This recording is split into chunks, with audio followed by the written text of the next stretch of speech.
Au-dessus des puissances, au-dessus des rois, au-dessus de la nature et de la création,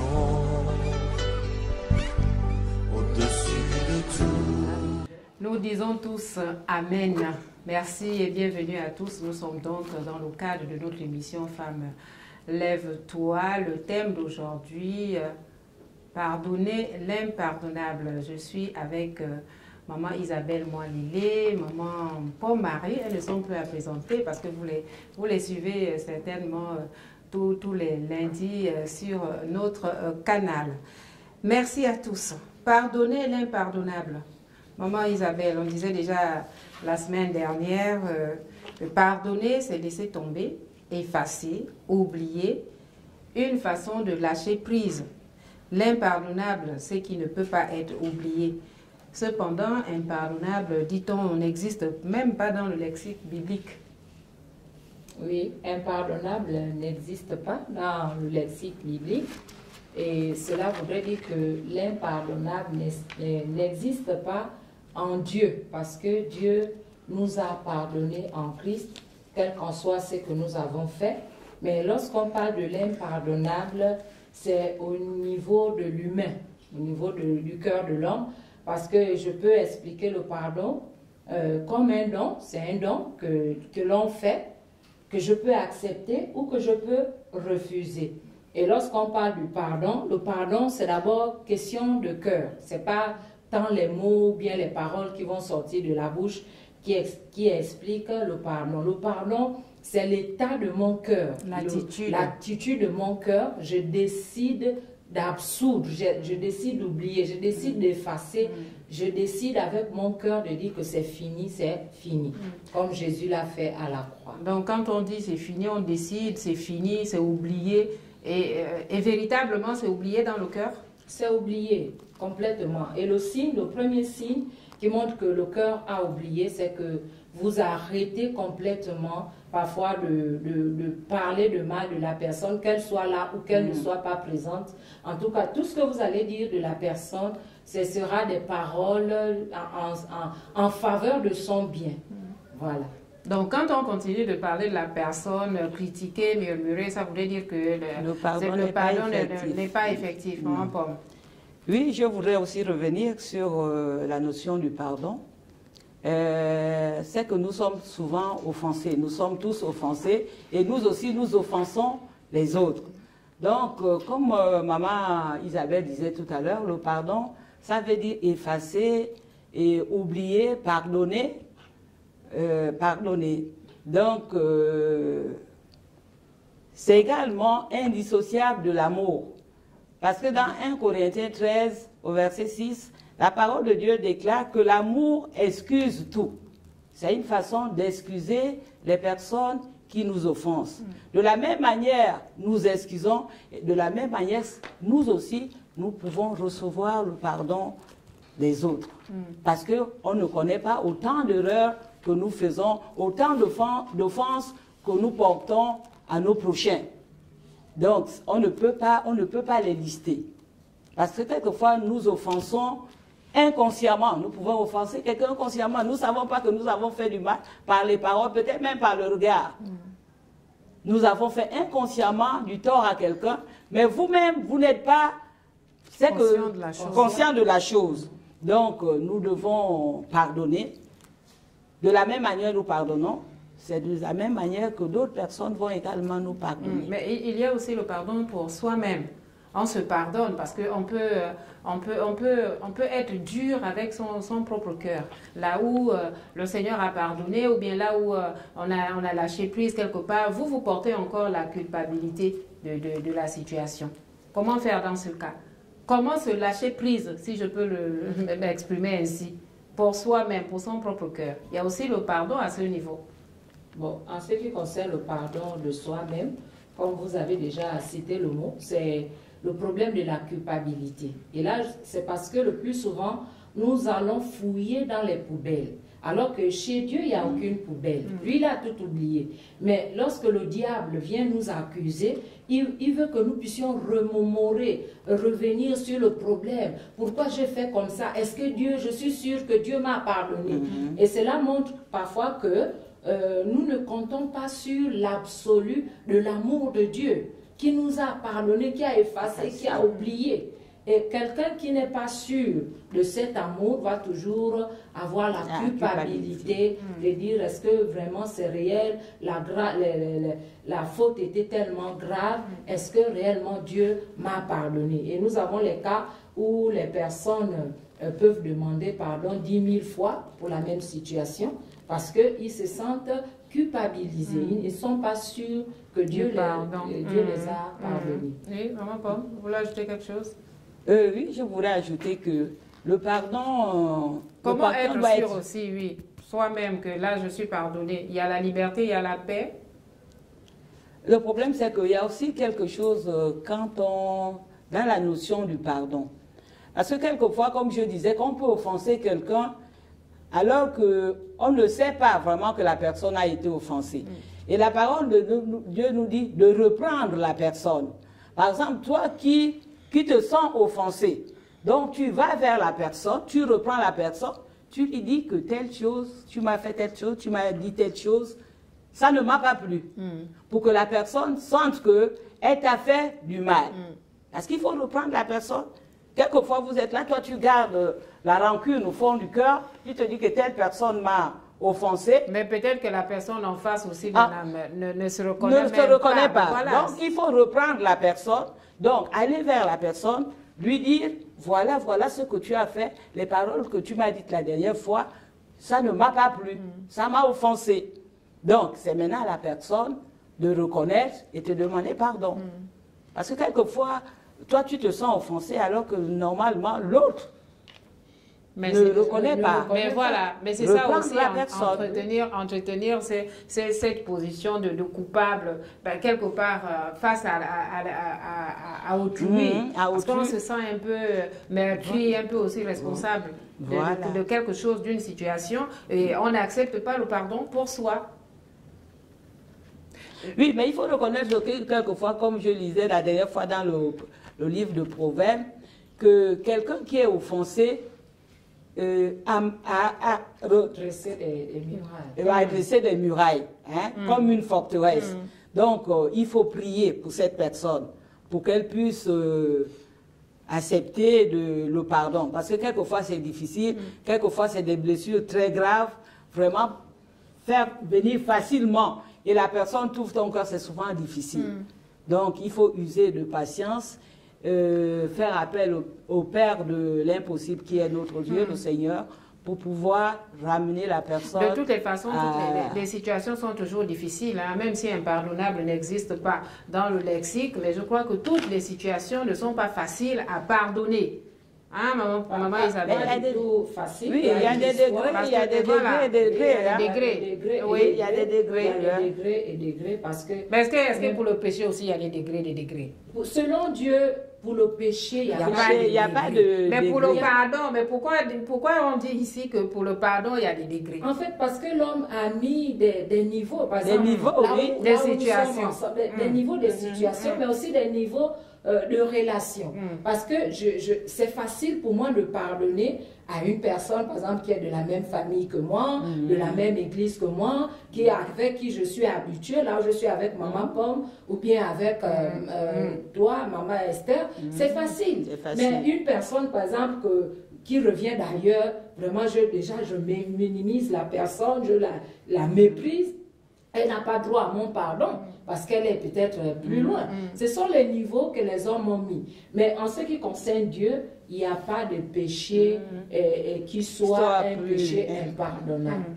Par exemple, dans la Bible, nous avons une histoire, c'est l'histoire de serviteur impitoyable qui ne voulait pas pardonner. Parce que lui, selon ce que nous avons, peut-être vous pouvez vérifier chez vous à la maison, le chapitre 18 de Matthieu, à partir de 21 jusqu'au verset 35. C'est un serviteur, il a commis une gaffe, comme on voit souvent les manquants dans le cadre de la gestion des biens de ce serviteur. Et quand le patron appelle tous les agents du service pour faire le compte rendu, on remarque que chez lui, il y a un manquant. Et le patron décide en disant, bon, moi je te mets en prison, je mets ton épouse et tes enfants en prison. Il vient, il se jette à genoux pour dire, ah, maman, pardon, ce que je fais là, je ne veux plus refaire. Et le patron absout, comme nous avons appris que le pardon c'est oublié, complètement effacé. Lui, quand il sort, il rencontre quelqu'un qui lui doit même pas la somme qu'il devait à son tour. Et l'autre, de la même manière, lui supplie vraiment pardon. Il dit non. Et qu'est-ce qu'il a fait? Il a jeté l'autre en prison avec toute sa famille. Et lorsque le patron a pris cela, il a dit non. Comme toi, tu as refusé de pardonner à ton frère, sachant que moi, je t'avais déjà pardonné, donc tu ne mérites pas d'être dehors. Il faudrait que je te mette en prison. Vous voyez, le verset 35 dit, « C'est ainsi que mon Père céleste vous traitera si chacun de vous ne pardonne à son frère de tout son cœur. » Donc, le pardon, c'est question du cœur. Oui, maman Isabelle, ça c'est, j'ai envie de dire, ça c'est le verset biblique. Hein? Oui. Mais dans la pratique au quotidien, dans l'administration, deux chrétiens, un responsable chrétien qui embauche son frère. Et c'est le frère qui met en faillite l'entreprise de l'employeur, qui est son frère. Quelle sera l'attitude? Est-ce qu'on parlerait ici, on pourrait dire, bon, mon frère pardonne, ton frère il est chrétien comme toi, il a mis ton entreprise en faillite, sinon le Père dans le ciel ne pourra pas te pardonner. Voilà, c'est ça les cas où nous trouvons que c'est vraiment impossible à l'homme de Comment faire? pardonner. Le frère en Christ, même mon entreprise à l'eau, comment faire vraiment pour... Quelle attitude? Je ne sais pas, qui pardonne finalement? C'est l'employeur qui pardonne à son frère chrétien ou c'est le chrétien qui demande pardon à l'employeur? Enfin, ils sont tous chrétiens de toute façon. Le pardon sera réciproque et je voudrais souligner que le pardon n'est pas humain. Le pardon est divin.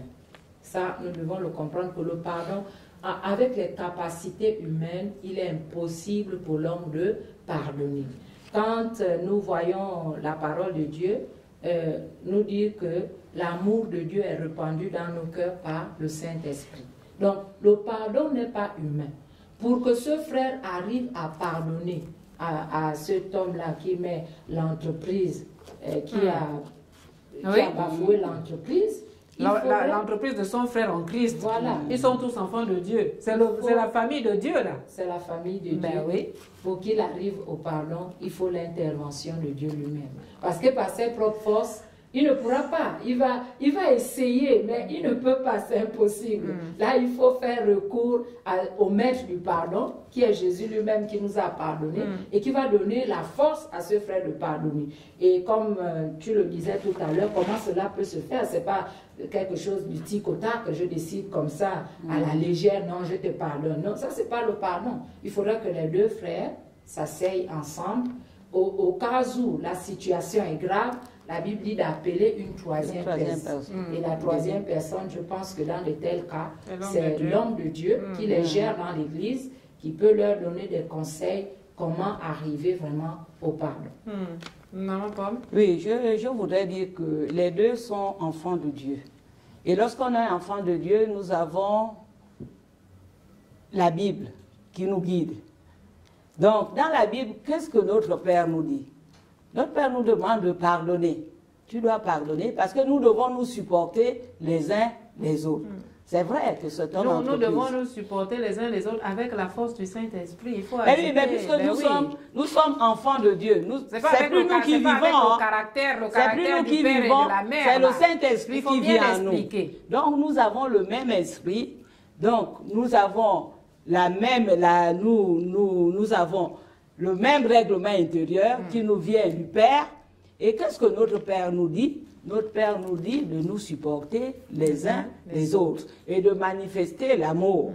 Bon, c'est vrai qu'à un moment donné, je pourrais dire que les biens de ton frère, ce sont tes biens. C'est ce qui est dit aussi. Donc, s'il a dilapidé ou bien s'il a mal géré, c'est qu'il s'est fait du mal lui-même. Mais toi le responsable, de l'entreprise, tu dois pardonner. Tu dois pardonner, tu le ramènes et l'employé aussi doit demander pardon parce que ce qu'il a fait n'est pas bien. Parce que si ce sont tes biens, tu as le devoir de bien les gérer. Qui demande pardon? Qui demande Je disais que les deux. L'employé.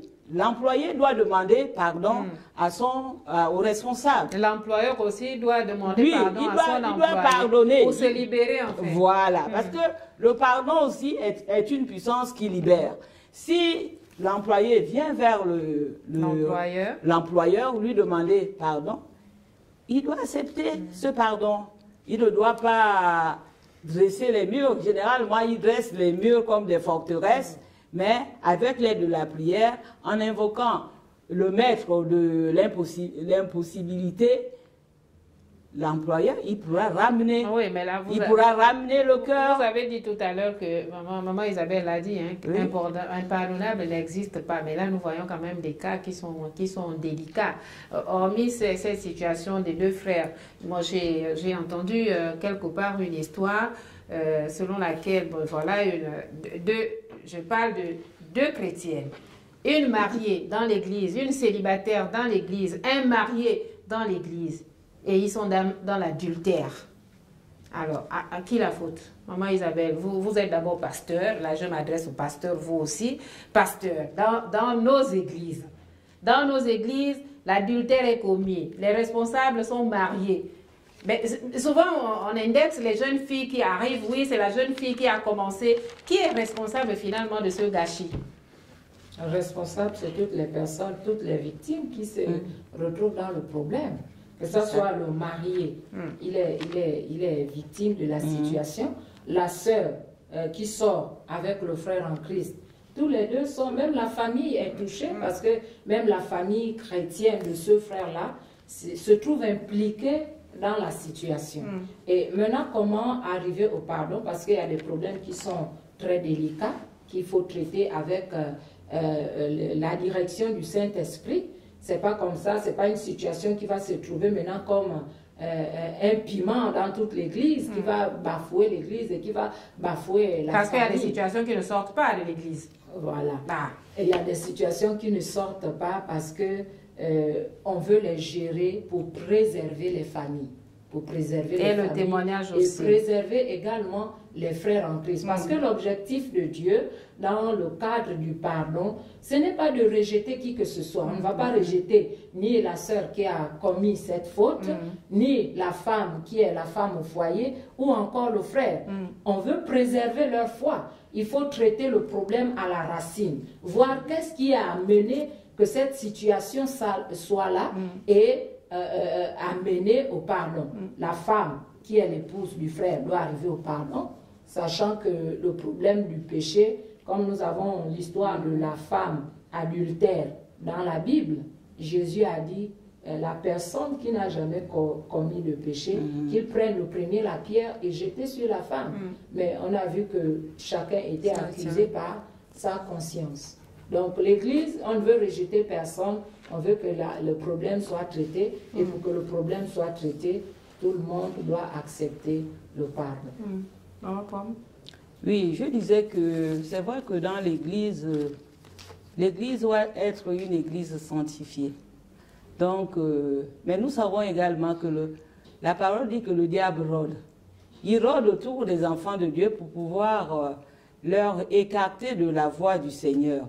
Le problème, c'est comme nous savons que le diable est là pour nous tenter, donc les hommes de Dieu, on ne peut pas rejeter. Même le Seigneur ne veut pas de la mort de celui qui veut mourir. On voudrait que les personnes reconnaissent leur tort, se repentent et demandent pardon les uns les autres. Et puis ils reviennent sur les voies de l'Éternel. Il faut revenir sur les voies de l'Éternel. Cherchons à ce que les personnes reviennent, reconnaissent qu'ils ont mal fait et qu'ils reviennent, qu'ils abandonnent les mauvaises voies, qu'ils reviennent sur les voies de l'Éternel. Après que le chemin est long, ma bien-aimée. C'est compliqué. On a dit c'est ténébreux. Donc il y a des moments où tu tombes, Après, tu te relèves et tu continues la marche avec le Seigneur. Est-ce que dans ce cas de figure, on est toujours obligé d'aller vers les parents pour un conseil de famille, sortir de l'église, aller maintenant régler le problème au niveau familial? Parce que généralement, quand il y a des conflits dans un couple, les parents aussi, les sœurs, les belles-sœurs s'entremêlent et ça part de l'église pour le quartier. Est-ce que c'est toujours utile encore de pouvoir tenir des conseils de famille pour trouver des solutions quand on est chrétien? Maman Pomme. Quand on est chrétien, je pense que nous avons le Saint-Esprit de Dieu qui est en nous. Que Jésus, lorsqu'il est monté au Père, il nous a dit, je ne vous laisse pas orphelins, je vous enverrai le Saint-Esprit. Le Saint-Esprit actuellement vit en nous. Donc, nous avons une direction, la direction divine. Parce que la famille, c'est vrai, dans la famille, peut-être que tu peux avoir des parents qui sont en Christ, tu vas avoir ceux qui sont païens, mais nous, on ne mélange pas les choses de Dieu avec ceux du monde. Nous devons d'abord commencer à traiter nos problèmes dans l'Église, au sein de l'Église. Et c'est au sein de l'Église où nous allons avoir la solution, la bonne solution. Si nous arrivons... Si nous appelons les païens, toute la famille, le mélange, dans le mélange, finalement, on ne sait pas qui est avec Dieu, on ne sait pas qui n'est pas avec Dieu. Donc, ce sera vraiment la catastrophe. Maman Isabelle? Ce sera la catastrophe. La Bible présente des étapes dans le cas du pardon. Parce que la première étape que la Bible présente, c'est que lorsque tu as un problème avec ton frère, il appelle ton frère. Tu appelles mon frère, si c'est dans le cas du mariage, appelle ton mari. Maintenant, lorsque vous avez traité le problème, si ça ne marche pas, la Bible déclare d'appeler une troisième personne. Et la troisième personne, ce n'est pas d'abord les parents, c'est d'abord quelqu'un qui est mûr dans le Seigneur. Ça peut être un responsable, ou bien votre leader, que vous appelez pour présenter le problème. Et je pense que lorsque nous allons faire, lorsque le couple va faire appel aux parents, ça voudrait dire qu'on veut que le problème soit maintenant divulgué. Le problème ne pourra plus trouver des solutions vraiment adéquates parce que chacun va parler, chacun va tirer, il va mettre ce qu'il faut mettre, d'autres sont mettra la tradition aussi. Voilà, la coutume, les belles-sœurs qui étaient contre vont mettre aussi pour eux et ça va vraiment gaspiller le foyer. Mais le péché ne vient pas pour détruire le foyer. Une situation, si vous voulez que votre foyer soit préservé en tant qu'enfant de Dieu, je pense que le problème doit être réglé par les hommes de Dieu. Avec la Bible comme, avec la référence. Je voudrais aussi citer un autre cas, Maman Isabelle, parce que nous sommes sur les cas pratiques. Alors, un enfant dont l'existence est inconnue par son beau-père, c'est-à-dire une maman qui va en mariage et qui ne dit pas à son conjoint qu'elle est déjà mère. Après quelques années de vie dans son foyer, comment révéler ce mensonge à son partenaire? Qui demande pardon? La mère, le père, l'enfant? Comment ça peut se passer? Parce que nous avons ces cas-là dans des familles, des situations qui sont restées muettes, qui n'ont pas été révélées et qui finalement deviennent un peu difficiles, situations délicates pour les couples. C'est une situation délicate, mais l'enfant n'a rien à voir. L'enfant, elle est innocente. L'enfant, je l'amène dans le mariage. Et si la sœur en Christ, pendant les fiançailles, elle n'arrive pas à avouer à son fiancé que voilà que j'ai déjà un enfant, ça c'est déjà un problème, c'est déjà une base vraiment qui montre qu'il y aura des problèmes dans le foyer. Les futurs mariés doivent se dire la vérité. Voilà. Pendant les temps de fiançailles, il ne faut rien cacher à ton il faut avouer tout ce que tu as fait. Comme ça, si le monsieur, si le frère en Christ désire vivre avec moi, il va prendre le courage de dire que même si tu as 5 enfants, parce que ça c'est un cas, c'est un enfant. Mais il y a d'autres, par exemple, tu as déjà 6 enfants.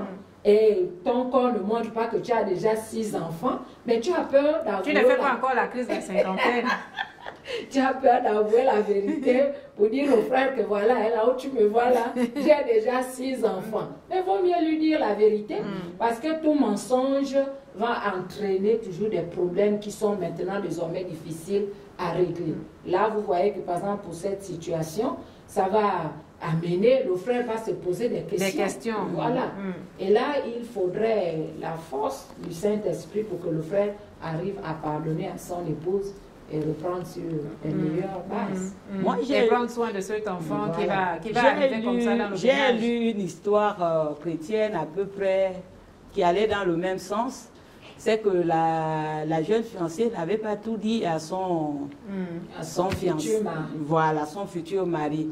Et à un moment donné, ça l'embêtait, elle sentait une certaine culpabilité en elle. Ouais. Donc, elle s'est rapprochée d'un homme de Dieu pour dire, voilà la situation, voilà, j'ai eu un enfant avant, mais je n'ai jamais dit, j'ai caché à mon mari que j'avais un enfant avant, quelle est la conduite à tenir?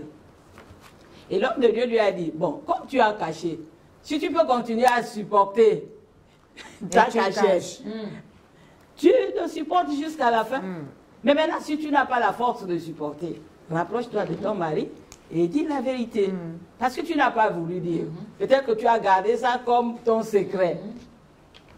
Tu continues, tu supportes jusqu'à la fin. Mais est-ce que c'est la meilleure solution aussi? Supporter, garder jusqu'à la fin. S'il y a déjà bougeotte, c'est qu'elle ne se sent pas bien, la dame. C'est toujours mieux. Mais s'il y a bougeotte, qu'elle prenne courage, qu'elle se rapproche de son mari et qu'elle lui dise la vérité. De toutes les façons, ici, c'est pour dire que toutes les personnes qui ont des choses à cacher, qui se sentent mal à l'aise, qui ne se sentent plus bien, ou bien qu'elle demande la direction du Seigneur. Voilà, qu'elle demande la direction du Saint-Esprit. Qu'elle demande la direction du Saint-Esprit. Pour pouvoir se libérer. Ah ouais. Est-ce que quelque chose qui est enfoui en nous, si cette chose ne parle pas, si vous ne ressentez pas le besoin d'avouer quoi que ce soit, est-ce que c'est le temps de le faire? Ou bien c'est mieux d'attendre le temps de Dieu? Bon, dans cette situation-là, pas vraiment attendre le temps de Dieu. C'est une situation, tu vis comme en prison, parce que c'est une situation qui t'emprisonne. Tu es obligé de cacher, même quand tu veux en parler, vraiment. Donc, il faut vraiment se dégager pour être en paix. Il y a une autre histoire, quelque part, j'ai écouté une histoire.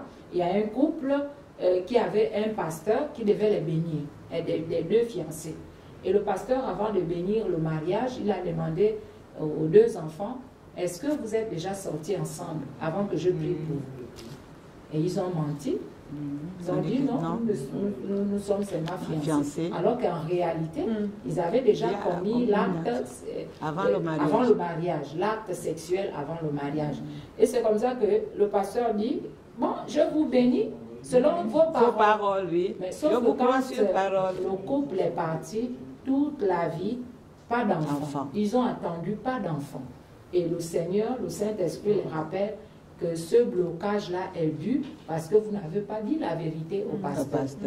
Et sauf que le pasteur en question, il s'était déjà déplacé, il était ailleurs. Et ils ont tout fait, il était déjà vieux, parce qu'il était déjà au bord de la mort. Quand ils sont arrivés, c'était pour demander pardon au pasteur, pour dire voilà, nous n'avons pas dit la vérité. Et sur son lit de mort, simplement il a imposé les mains et le mois, ils ont gagné leur grossesse. Donc nous voyons que tout ce qui nous emprisonne, qui nous empêche de nous libérer, c'est bloque aussi l'avenir. Voilà, ça bloque notre destinée. Le pardon peut bloquer beaucoup de choses dans nos vies. Le manque de pardon. Le manque de pardon peut bloquer beaucoup de choses dans nos vies. Donc pour les enfants, nous sommes toujours sur les cas pratiques. Le dernier cas avant la fin de l'émission. Les enfants incestueux, je l'ai marqué ici, une petite soeur qui fait un enfant avec son beau-frère, qui doit pardonner, c'est la dame au foyer, c'est comme si c'est comme le cas dans l'église, mais là nous sommes dans une famille, une jeune dame qui a élevé sa petite sœur, un enfant est né, quelle est son attitude?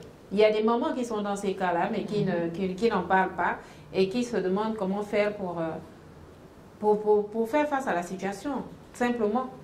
On prend l'enfant, on considère que c'est notre enfant dans la maison, pardonne à la petite sœur, et puis on continue la marche, on regarde son partenaire dans les yeux et on lui dit « Mon mari, je t'aime ». Bon, il y a des choses qui sont des conséquences nous allons vivre avec des conséquences vraiment dans l'avenir. C'est pourquoi avant de poser un acte, il est mieux de réfléchir avant. Parce que lorsque vous avez déjà posé un acte, Le pardon va intervenir. Et si bien on dit sûr. pardonner l'impardonnable, maman Isabelle, Voilà. l'acte est déjà posé, la situation Oui, est là, la comment y faire situation- face? La situation est déjà là, le problème est déjà là, le sang en train de couler, là c'est vraiment difficile. Et là dans ce cas, parce que la femme qui sera beaucoup touchée, c'est la femme qui est au foyer, la grande sœur qui va subir toute cette lourdeur. Et quel est le conseil Toute qu'on cette- peut donner à la grande sœur? Voilà. Le conseil qu'il faut donner à cette dame-là, même si elle n'est pas chrétienne, même si elle ne connaît pas le Seigneur, déjà le fait de se libérer de cette situation va lui... C'est comme une délivrance. C'est comme si c'est une délivrance. Parce que tant qu'elle est vraiment dans cette haine, dans cette amertume, dans cette jalousie, elle peut même commettre un meurtre. Elle peut tuer sa petite sœur. Elle peut même faire du mal à cet enfant. Mais pour qu'elle soit libre, il faudrait qu'elle se libère vraiment de cette situation. Pour dire que je dépose, je décide vraiment de déposer, de ne plus en parler. Là, elle peut ressentir la paix. Parce que même la semaine dernière, nous avons parlé que le manque de pardon va entraîner même les maladies. Va entraîner des maladies, des pressions dans le cœur, des pressions même dans l'estomac. Ça entraîne beaucoup de choses. Donc, c'est ça les situations que nous appelons situations impardonnables. Parce que cette dame... Selon les hommes. Selon les hommes. selon Elle les peut hommes. prendre, elle peut dire non, toute ma vie, tu ne seras plus jamais ma petite sœur. C'est ça les situations que nous appelons impardonnables. Mais avec le Seigneur, Tout est pardonnable. pardonnable. Ça, c'est le mot de fin de maman Isabelle. Maman Pomme, 15 Oui. secondes. Oui, je voudrais dire que c'est une femme chargée. C'est une femme qui est chargée, c'est une femme qui est fatiguée par les soucis, par tout ce qu'elle a pu recevoir, par la déception de sa petite sœur. Mais la parole de Dieu déclare, venez à moi, vous tous qui êtes chargés, je vous donnerai du repos. Amen. Amen. La femme est porteuse d'espoir, porteuse de vie aussi. Celle qui donne la vie. Donc, nous bénissons le Seigneur pour la position de la femme. Voilà, mesdames, messieurs, c'est la fin de cette émission. Merci pour votre fidélité. Nous nous retrouvons la semaine prochaine. D'ici là, portons-nous bien. Au revoir.